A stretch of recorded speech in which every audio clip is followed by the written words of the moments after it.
How to create Payactiv bank account. In this video, I'll guide you through the steps to create a Payactiv bank account so you can access your earned wages anytime. Go to the App Store on your iPhone or Google Play Store on your Android phone and search for Payactiv. Download and install the application.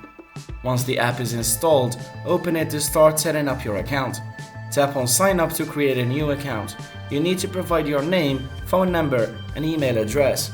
Payactiv requires your employer to be a partner, so if your employer is eligible, you'll enter their name or use your work email to link your account. Set a strong password for your account, ensuring it has a mix of letters, numbers, and symbols. Payactiv may ask you to verify your identity by providing a photo of your government-issued ID. Link your existing bank account or choose a Payactiv bank account option. If you opt for Payactiv's banking services, you'll get access to your wages directly. After completing all required fields and identity verification, confirm your details and submit your request. Once your Payactiv account is set up, you can start accessing your earned wages and enjoy the convenience of instant payments.